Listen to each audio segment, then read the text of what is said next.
UN cultural agency moves to protect Ukraine's heritage sites. UNESCO, आपको सबको पता है कि यूएन की एक कल्चरल एजेंसी है। वो यूनेस्को, जैसे आपको पता है कि रूस और यूक्रेन के बीच एक वॉर चल रहा है, और उस वॉर में जब भी कभी युद्ध होता है तो आपने देखा है कि जो भी कल्चरल हेरिटेज साइट्स हैं, जैसे कल्चरल हेरिटेज साइट का मतलब से भारत में ताजमहल हो गया, वैसे यूक्रेन की जो साइट्स हैं उनको नुकसान पहुंच रहा है, इसलिए यूनेस्को उनके कंजर्वेशन का प्रयास करने लगा है। तो चलिए देखते हैं। UN cultural agency moves to protect Ukraine's heritage site. अब हम इसको विस्तार से समझते हैं। अब सबसे इंपॉर्टेंट इस न्यूज़ में क्या है, इसमें इंपॉर्टेंट है हेग कन्वेंशन 1954, जिससे क्वेश्चन आएगा। तो हमारे लिए ज़रूरी है कि इसको जानना ये क्या है, और फिर ये ब्लू सील्ड इन्वेलप क्या है, ये सब हम समझेंगे। सबसे पहले कॉन्टेक्स्ट देख लें तो UNESCO is marking cultural sites and monuments in Ukraine with the distinctive blue shield emblem of the 1954 Hague convention. कह रहा है कि यूनेस्को जो है वो जो भी यूक्रेन के कल्चरल साइट्स एंड मॉन्यूमेंट्स हैं, सांस्कृतिक स्थल और स्मारक हैं, उनकी मार्किंग कर रहा है। कैसी मार्किंग कर रहा है? उनकी मार्किंग ब्लू सील्ड इन इम्बेलम से कर रहा है। अब ये ब्लू सील्ड इन्वेलप क्या है, चलिए देखते हैं। ये देखिए, जो आपने ये ब्लू सील्ड देखा है, इसको ये एक प्रकार का कन्वेंशन के माध्यम से आया है। अगर कभी युद्ध होता है या शांति के दौर में भी किसी भी आप देखोगे कल्चर साइट को नुकसान पहुंचाया जा रहा है, तो अगर यूनेस्को उस साइट पर, उस स्मारक पर इसको लगा देता है, ब्लू सील्ड इन्वेलप को लगा देता है, तो ये उपेक्षा की जाती है हेग कन्वेंशन के तहत कि दुश्मन देश या जो भी युद्धरत देश होंगे वो आपस में एक दूसरे के सांस्कृतिक स्थलों को नुकसान नहीं पहुंचाएंगे। अब न्यूज़ को और थोड़ा डीप जाकर देखते हैं। ये बेसिकली जो ब्लू सील्ड एम्बलम आया है, ये बेसिकली 1954 का जो हेग कन्वेंशन है उसके माध्यम से आया है। तो चलिए देखते हैं कि हेग कन्वेंशन 1954 क्या है। अगर हम हेग कन्वेंशन की बात करें तो कह रहा है first and the most comprehensive multilateral treaty.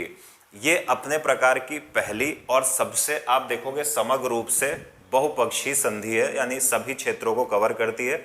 साथ ही साथ मल्टीलैटरल मतलब दुनिया के बहुत सारे देश इस संधि पर उन्होंने हस्ताक्षर किए हैं। आगे देखते हैं।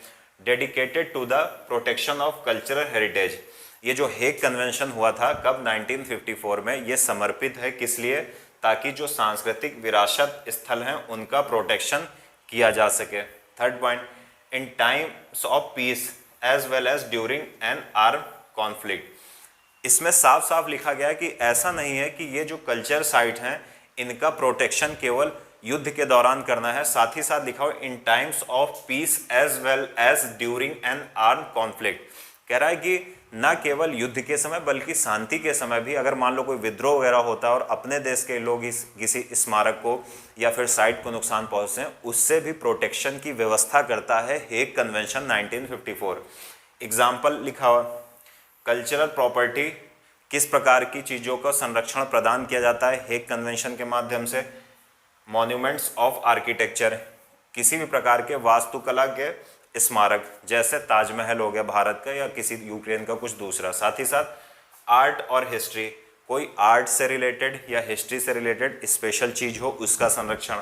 तीसरा, कोई आर्कियोलॉजिकल साइट हो, पुरातात्विक कोई साइट हो जैसे हड़प्पा वगैरह हो गया, इसका संरक्षण। साथ ही साथ मैन्यूस्क्रिप्ट हाथ से लिखी जाती थी और आप देखोगे वृक्षों की छाल पर लिखी जाती थी। तो इस प्रकार के अगर कुछ पुराने या एंशियंट चीज़ें हैं तो उनको संरक्षण प्रदान किया जाता है हेग कन्वेंशन 1954 के माध्यम से। India is a party to Hague convention 1954, important है, पूछा जा सकता है। इंडिया इसका हेग कन्वेंशन का एक मेंबर है, इस बात को याद रखना है। आगे देखते हैं।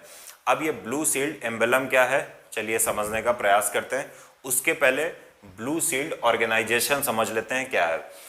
Non governmental non profit international organisation, ये गैर सरकारी गैर लाभकारी, मतलब कि लाभ के लिए नहीं है। मतलब नॉन प्रॉफिट का मतलब होता है कि ये लाभ के लिए नहीं है, इसका उद्देश्य लाभ बिल्कुल नहीं है। इंटरनेशनल ऑर्गेनाइजेशन यानी ये गैर सरकारी और मतलब नॉन प्रॉफिट इंटरनेशनल ऑर्गेनाइजेशन है, अंतर्राष्ट्रीय संगठन है। Committed to the protection of heritage across the world, ये किस लिए, इसका कमिटमेंट क्या है कि पूरी दुनिया के जो भी हेरिटेज हैं उनको प्रोटेक्शन प्रदान करना, यही है ब्लू शील्ड का काम। अब आगे देखते हैं ब्लू शील्ड एम्बलम क्या है। हेग कन्वेंशन 1954 आर्टिकल 6, जो हेग कन्वेंशन 1954 है उसका आर्टिकल 6 क्या कहता है, इसको ध्यान से सुनिए। ये कहता है cultural property may bear a distinctive, मतलब विशेष emblem, so as to facilitate its recognition. कह रहा है कि जो हेग कन्वेंशन 1954 है उसका आर्टिकल 6 कहता है कि जो कल्चरल प्रॉपर्टी हैं उसमें एक विशेष प्रकार का ब्लू शील्ड एम्बलम लगा देना चाहिए ताकि उनको रिकॉग्निशन या पहचान मिल सके, ताकि युद्ध के दौरान या शांति के दौरान भी उनको कोई नुकसान ना पहुंचाए।